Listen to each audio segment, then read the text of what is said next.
설상가상이란 눈이 오는데 그 위에 소리상자, 소리까지 내린다. 우리가 흔히 고난이 겹칠 때, 어려움이 겹칠 때 사용하는 단어입니다. 우리가 철로 역정을 읽어보면 겸손의 골짜기를 통과하면서 주인공 순례자 크리스찬이 마귀 아블론과 싸우면서 상처를 입고 가까스로 주님의 도우심을 통해서 이 마귀를 물리치고 골짜기를 벗어납니다. 그런데 겸손의 골짜기를 벗어나자마자 또 다른 골짜기가 시작됩니다. 바로 그 골짜기가 사망의 음침한 골짜기였어요. 이 골짜기에 들어서자마자 두 사내가 허우적거리면서 다가오는 것을 만나게 됩니다. 어디로 가느냐 그러니까 당신은 절대로 이 골짜기를 들어설 생각을 하지 말라고. 캄캄한 어둠이 있고 거기에는 괴물과 용들이 가득하고 신음소리로 가득 차 있다고. 목숨을 보존하려거든 아예 이 골짜기를 갈 생각하지 말고 우리와 함께 돌아가자. 이것이야말로 설상가상의 상황이 아니겠습니까? 우리가 인생을 살아가다 보면 한 가지 고난이 비껴가는데 또 다른 더 큰 고난이 우리를 기다리는 경우들이 종종 있습니다. 하나의 문제를 가까스로 해결하고 겨우 한숨 돌리는가 했더니 또 다른 문제가 우리를 압박합니다. 이런 어려움들은 우리에게 사망 그 자체는 아닐지 모르지만 사망을 느끼게 만드는 사망의 그림자, 그늘이라고 할 수가 있습니다. 오늘 우리가 함께 읽은 시편 본문에 보시면 사망의 음침한 골짜기를 지날지라도, 이 사망의 음침함이라는 단어가 출현하는데 이 단어는 본래 히브리 원어의 짤라무트라는 단어예요. 두 가지 단어의 합성인데 짤이란 단어와 그 다음에 마베트라는 두 개의 단어의 합성어입니다. 문자 그대로 번역하자면 죽음의 그늘, 이렇게 번역할 수가 있습니다.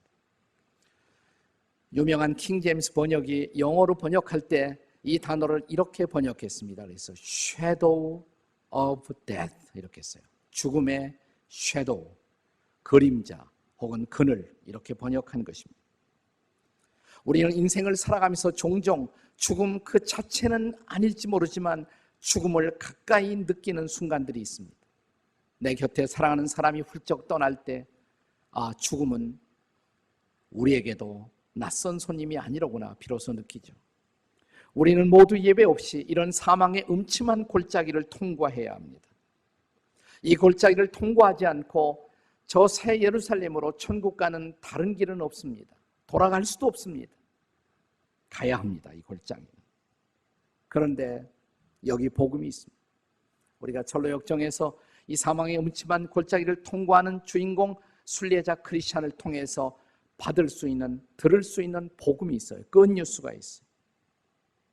이 크리스찬은 마침내 이 골짜기를 통과할 수 있었습니다. 그에게 세 가지 무기가 있었기 때문에 그렇습니다. 이 순례자 크리스찬으로 하여금 그 주님이 함께함을 경험하게 만들었던 세 가지의 방편이 있습니다. 그 방편들이 뭘까요? 그 첫째는 모든 기도입니다. 모든 기도. 철로 역정에 보면 이 사망의 골짜기 어귀에 엄청난 불길과 연기가 쏟아져 나오고 있었어요. 순례자 크리스찬은 겸손의 골짜기를 통과할 때처럼, 아블론과 싸울 때처럼 칼로만 가지고는 이 골짜기를 통과할 수 없다는 것을 직감적으로 느낍니다. 그래서 칼을 칼집에 꽂고 그 대신 또 다른 신무기를 꺼내 들었습니다. 그 무기가 뭐냐면 모든 기도예요. 모든 기도, 모든 간구. 이 단어는 사실 에베소서 6장 18절에서 유래한 말씀이죠. 우리 한번 다 같이 에베소서 6장 18절을 읽어보겠습니다. 다 같이 시작. 모든 기도와 간구를 하되 항상 성령 안에서 기도하고 이를 위하여 깨어 구하기를 항상 힘쓰며 여러 성도를 위하여 구하라. 전에도 제가 이 구절을 함께 나누면서 말씀을 드렸습니다만 이 짤막한 구절 아래 계속되는 반복되는 단어가 있어요. 모든이라는 단어예요. 모든 기도, 모든 간구, 항상도 all the time, 이렇게 always, 모든 성도를 위하여 기도하라. 모든이란 단어가 반복됩니다. 여기서 인생의 위기 앞에 바울 사도는 우리가 모든 기도를 사용할 것을 권하고 있습니다. 실제로 순례자 크리스찬이 그래서 골짜기에 들어가자마자 그가 할 수 있는 모든 기도를 드리기 시작합니다. 주님, 저를 구해 주세요. 짤막한 기도도 해보고, 제가 주의 능력을 의지하나이다 소리쳐 보기도 하고, 혹은 조용히 걸으면서 주님, 저와 함께 해주세요. 이 기도를 계속 반복합니다. 그러자 어느 한순간 이 기도를 계속해서 드리는 사이에 한순간 그 캄캄한 어둠이 걷히면서 빛이 보이고 악한 영들이 사라져요. 네, 이것이 기도의 능력인 것입니다. 기도란 무엇을 뜻합니까? 기도한다는 것은 내 힘만 의지할 수 없어서 전능자의 힘을 의뢰하는 것이 아니겠습니까? 우리가 기도하는 순간 우리는 전능자와 연결되는 거예요. 그 순간 나는 내 힘으로 걷는 것이 아니라, 내 힘으로만 사는 것이 아니라 전능자의 힘으로 걸어갈 수가 있다는 것입니다. 그것이 바로 기도예요. 바로 그 모든 기도를 우리는 사망의 음침한 골짜기를 지날 때, 인생의 위기의 마당에서 특별히 모든 기도를 사용할 필요가 있습니다. 교회 나와서 공적으로 하는 기도, 이런 기도도 하세요. 그러나 개인적으로도 사적으로도 기도하십시오. 소리내어 통성으로도 기도하십시오. 침묵으로도 기도하십시오. 길게도 기도하십시오. 짧게도 기도하십시오. 새벽에도 기도하십시오. 낮에도 기도하십시오. 저녁에도 기도하시고, 한밤에도 잠이 안 오거든 벌떡 일어나 기도하십시오. 항상 기도하십시오. 탄원하며 기도하십시오. 자백하며 기도하십시오. 감사하며 기도하십시오. 이것을 가리켜서 모든 기도, 할 수 있는 모든 기도를 동원한 기도, 이것이 all prayer. 그리고 무엇보다 중요한 것은 성령 안에서 기도하는 것입니다. 성령 안에서 기도하라. 이 성령 안에서의 기도가 뭘까? 마치 이런 상태가 아닐까 생각해요. 어떤 때는 기도해야 할 것 알면서, 이런 순간에 무엇보다 기도가 필요하다는 것 당연히 알면서도 막상 기도하려고 그러면 기도가 안 돼요. 그럴 때 어떻게 할까요? 그때 억지로라도 기도하는 것이 좋을까요? 저는 그렇게 생각합니다. 기도가 안 될 때 억지로라도 기도하셔야 돼요. 그냥 뭔가 중얼거려 보세요. 그냥 하나님, 기도가 잘 안 돼요 라고도 기도하십시오. 그래서 엎드려서 그냥 뭔가 계속 답답한 마음을 토로하다 보면, 그런데 그렇게 하다가 한순간 갑자기 기도가 터집니다. 기도가 열려요. 그리고 한순간 내가 기도하는 것이 아니라 누군가가 나를 사로잡고 내 기도를 인도하는 것을 경험하게 됩니다. 지금 하는 내 말이 뭔지 이해가 되시는 분은 기도가 뭔지 아시는 분이에요. 저는 이런 상태가 바로 성령 안에서의 기도가 아닐까 생각해요. 자, 그리고 그 순간 성령이 나를 붙들고 내 기도를 인도해 가시는 순간, 그렇게 안 됐던 기도가 터지면서 기도가 열려요. 기도가 막 흘러요. 그리고 그 순간 두려움이 사라집니다. 모든 염려가 사라집니다. 나는 갑자기 새 힘을 얻습니다. 기도하는 자리에서 벌떡 일어나 인생의 위기와 대결할 수 있는 능력을 얻습니다. 이것이 바로 모든 기도예요. 나는 여러분들이 사망의 음침한 골짜기를 지나면서 이런 모든 기도를 사용할 수 있기를 주의 이름으로 축복합니다. 자, 여기 두 번째 방편이 있습니다. 이 사망의 음침한 골짜기를 통과하는 순례자 크리스찬이 사용한 두 번째 방편은 약속의 말씀입니다. 약속의 말씀. 이 철로역정의 주인공 크리스찬이 아직도 불안을 완전히 떨치지 못하고 이 골짜기를 조심성스럽게 걷고 있었을 때 갑자기 앞에서 뭔가 읊조리는 소리가 들려와요. 가만히 들어보니까 성경 말씀이었어요. 본문의 말씀이었습니다. 시편 23편 4절의 말씀이었어요. 내가 사망의 음침한 골짜기로 다닐지라도 해를 두려워하지 않을 것은 주께서 나와 함께 하심이라. 누군가가 내 앞에서 그 길을 지나면서 이 말씀을 계속 읊조리고 있는 거예요. 암송하고 있었어요. 너무 반갑죠. 누구세요? 저하고 같이 가요. 아무 대답이 없어요. 계속 이 말씀만 반복하는 거예요. 그런데 이 반복되는 말씀을 자기도 따라서 하다가 그 말씀의 의미가 다가오기 시작했습니다. 아, 그래. 이 앞에 가는 사람과 함께 하시는 그 주님이 나와도 함께 하시지. 갑자기 이 말씀을 통해서 하나님의 임재를 경험하는 그 순간 순례자 크리스찬은 큰 힘을 얻습니다. 말씀의 능력을 경험하는 순간이에요. 바로 이런 경우를 위해서 우리에게 주셨던 말씀이 저는 시편 119편 105절의 약속이 아닐까 생각해요. 같이 한번 읽어보시겠습니다. 시작. 주의 말씀은 내 발의 등이요 내 길에 빛이 나이다. 말씀을 붙들고 묵상하다가 비로소 빛이 보여. 아, 이렇게 하면 되겠구나. 말씀이 빛이 되어 나를 인도하는 것입니다. 동일한 약속을 신약 성경에서도 발견합니다. 사도 베드로의 증언을 들어보세요. 베드로후서 1장 19절의 말씀입니다. 다 함께 읽겠습니다. 시작. 또 우리에게는 더 확실한 예언이 있어 어두운 데를 비치는 등불과 같으니 날이 새어 샛별이 너희 마음에 떠오르기까지 너희가 이것을 주의하는 것이 옳으니라. 이것이 뭐예요? 기록된 말씀이에요. 성경 말씀을 뜻하는 것입니다. 이 말씀이 내 마음에 떠오르는 샛별이다. 어두운 데를 비치는 등불이다. 여러분, 말씀이 내게 다가오시면서 말씀을 경험하시면서 마치 내 눈에 내 인생의 빛이 보이는 그런 말씀의 등불이라는 체험을 해보셨어요? 그런 걸 경험해야 진짜 그리스도인이라고 할 수가 있죠. 네. 신앙의 삶을 도와주는 많은 것들이 있습니다. 예배의 의식이 나를 도울 수도 있습니다. 설교가 나를 도울 수도 있습니다.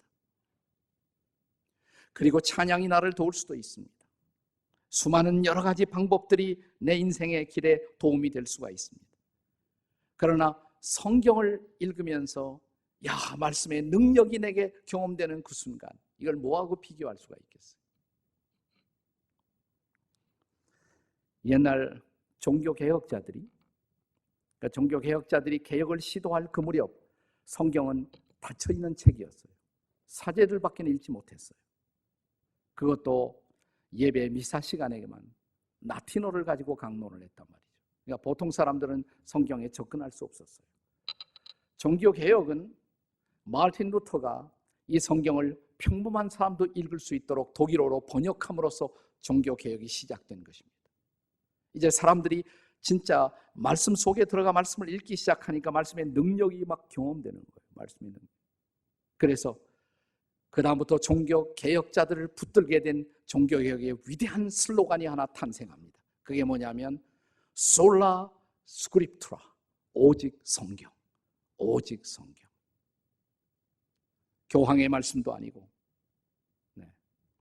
어떤 종교 예전도 아니고 의식도 아니고 오직 성경, 그것이 우리 인생의 등불이다. 이것이 개혁자들이 발견한 놀라운 진리였어요. 흥미로운 것은 저한 번연이 철로 역정을 쓰고 있었을 때 청교도 시대였고요. 교황에 의해서 많은 박해를 받고 있었거든요. 그래서 이 철로 역정을 쓰면서 사망의 음침한 골짜기를 통과해 나올 무렵 그 동굴 속에다가 두 늙은이가 있었어요. 근데 하나는 이미 죽었어요. 한 사람은 늙은 교황이고 한 사람은 죽어있는 이교도, 두 사람을 거기다 배치해 놓았습니다. 그 당시 가장 위대한 지도자가 그들의 삶에 빛이 되지 못했다는 것입니다. 그들은 죽어있는 이교도와 별로 다를 것이 없다. 그러나 저는 오늘의 상황에서 볼 때 그것이 가톨릭의 현상만은 아니라고 생각합니다. 오히려 우리 개신교에도 더 많이 지금은 그것이 적용될 수가 있습니다.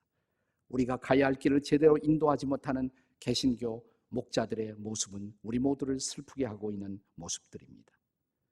그런데 여러분과 제가 정말 믿어야 할 것은 성경이에요. 여러분 이 말씀을 붙들어야 돼요. 사람 믿지 마시고.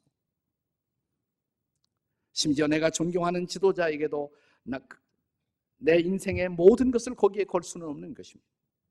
오직 말씀, 솔라 스크립트라, 오직 성경. 이것이 진정한 개혁의 스피리트, 개혁 정신이었던 것입니다. 오늘의 사망의 음침한 골짜기를 통과하면서 저와 여러분을 안전하게 그리고 완벽하게 인도할 수 있는 유일한 가이드, 그것은 하나님의 말씀인 것을 믿으시기 바랍니다. 이 말씀을 가까이 하십시오. 이 말씀을 묵상하십시오. 이 말씀을 암송하십시오. 이 말씀을 붙들고 사십시오. 이 말씀을 순종하십시오. 그러면 우리는 이 골짜기를 돌파할 것입니다.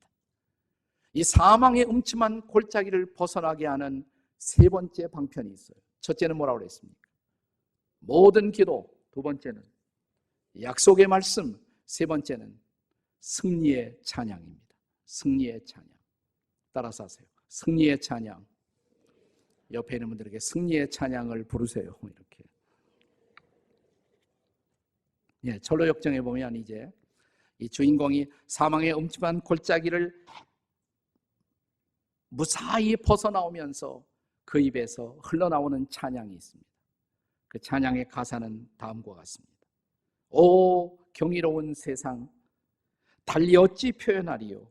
이 끔찍한 곤경에서 날 지키시고 그 어려움에서 날 건지신 그 손길에 축복이 있으라.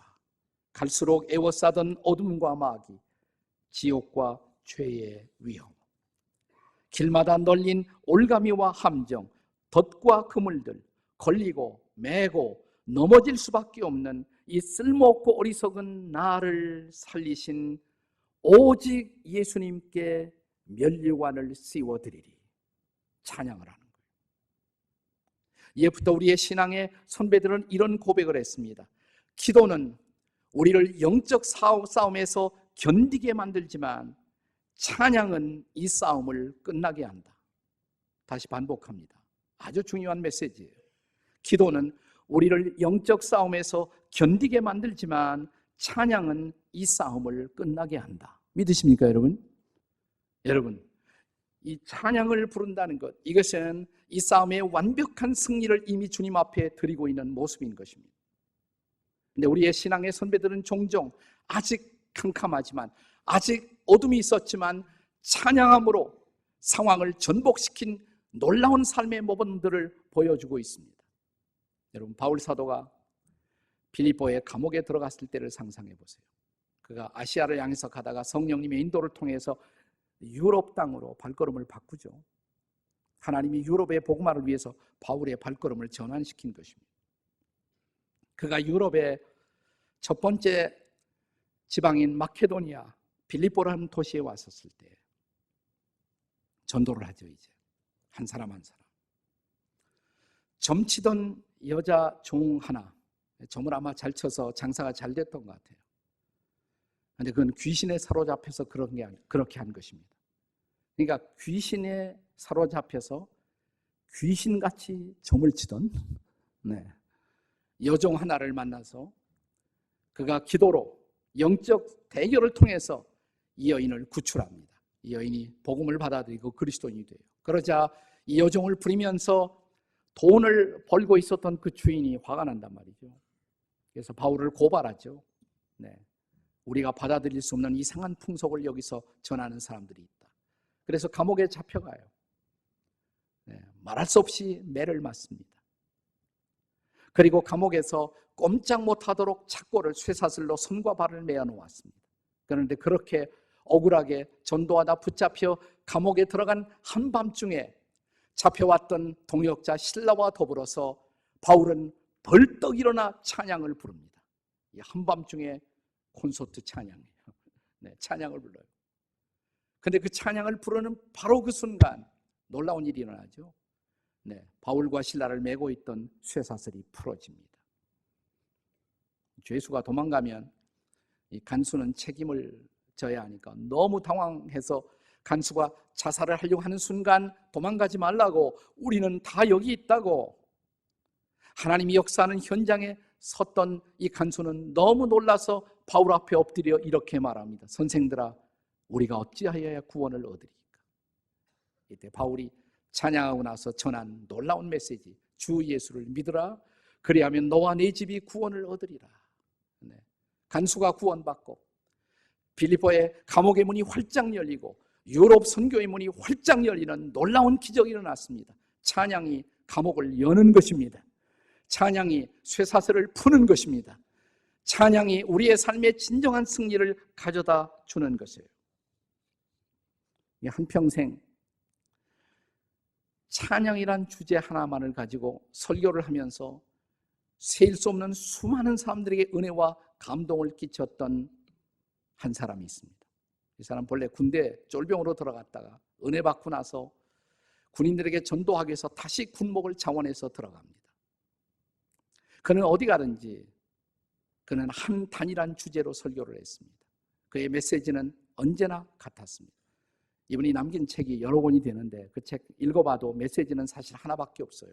그건 범사에 감사하라, 혹은 범사에 찬양하라. 그분의 메시지의 독특함은 이런 것입니다. 우리가 어떤 문제에 둘러싸이면 이 문제에서 나를 구출해달라고, 혹은 어떤 사람을 위해서 중보할 때 저 사람 변화시켜달라고 기도하는데, 그렇게 기도하지 말고 일단 감사를 하라는 거예요. 힘들어도 감사부터 하라는 거예요. 짐이라는 이름을 가진 젊은 청년이 있었는데, 이분이 지금 소개해드린 군목 멀린 캐로도스라는 사람이에요. 멀린 캐로도스. 지금 고인이 되었습니다만 찬양의 능력이라는 유명한 책을 쓴 사람입니다. Power of Praise라는 책. 네. 수십만의 인생들을 변화시켰어요. 그런데 메시지는 사실은 단순해요. 근데 짐이라는 청년이, 이 사람은 항상 아버지 때문에 골몰이 앓았습니다. 그 아버지가 알코올 중독자였어요. 그래서 자기 아내와 더불어 자기 아버지를 위해서 기도할 때 항상 기도가 뭐냐면, 하나님 우리 아버지 변화시켜 주세요. 우리 아버지 이 중독에서 구출해 주세요. 그런데 멀린 캐로도스의 설교를 듣고 이런 도전을 받습니다. 당신이 먼저 할 일은, 그 변화보다도 먼저 할 일, 그 아버지에 대해서 하나님 앞에 감사해 보시라. 아니, 이런 상황에서 어떻게 감사할 수 있어요? 당신이 하나님의 주권을 믿는다면, 하나님을 사랑하는 자, 그 뜻대로 부르심을 입은 자들에게는 모든 것이 합력해서 선을 이룬다, 이 말씀을 참으로 믿는다면, 그 환경 속에 역사하실 하나님, 그리고 마침내 선을 이루실 하나님, 그 하나님을 믿는다면 찬양할 수 있지 않느냐고. 이 설교를 듣고 충격을 받습니다. 그리고 집에 들어와서, 여보, 우리 기도가 틀렸어. 우리 아버지 변화시켜 주세요. 이게 아니라, 아버지 주셔서 감사합니다. 나 한 번도 그런 기도 안 해봤거든. 부인이 막 웃으면서, 어떻게 당신 아버지 같은 사람을 감사할 수 있어요? 그런데 목사님 말씀이 일리가 있어. 그 말씀 속에 그 하나님의 약속, 모든 것이 합력해서 선을 이룬다면 이것도 마침내 합력해서 선을 이룰 거야. 그렇다면 감사할 수 있잖아. 들어보니까 맞거든요. 그래서 부부가 처음으로 손잡고, 하나님, 이 술주정뱅의 아버지를 주셔서 너무너무 감사합니다. 하나님이 하실 일을 인해서 감사합니다. 하나님을 찬양합니다. 하나님의 놀라운 역사를 인해서 감사합니다. 하여튼 계속해서 감사만 하는 거예요. 아버지가 주정을 부려도, 힘들게 해도 계속 찬양하고 계속 감사하고. 2주간이 지나지 않은 어떤 날 이상한 일이 벌어졌습니다. 아버지가 갑자기 하는 소리가 뭐냐면, 야, 예수 믿으면 나 술 끊을 수 있니? 뜻밖의 소리예요. 전혀 상상할 수 없는 그런 말이 아버지 입에서 나왔단 말이죠. 그래서 복음을 전하고 마침내 아버님은 예수님을 영접합니다. 그리고 알코올에서 해방되는 놀라운 기적이 일어났습니다. 변화시켜 주십시오. 이것이 변화를 가져온 것이 아니라 감사가 기적을 가져온 것입니다. 찬양이 기적을 가져온 것입니다. 여러분, 기도는 싸움이 계속되고 있다는 것을 의미하지만 찬양하는 순간 싸움을 끝내는 것이에요. 여러분, 지긋지긋한 인생의 싸움, 여러분이 붙들고 싸웠던 그 싸움이 종식되기를 원하십니까? 찬양하십시오. 전능하신 하나님께 감사드리시기 바랍니다. 이 상황 속에 역사하실 하나님을 신뢰함으로 찬양하십시오. 싸움은 끝날 것입니다. 골짜기를 벗어날 것입니다. 새 일이 시작될 것입니다. 그 하나님을 경험하는 오늘이 되시기를 주의 이름으로 축복합니다.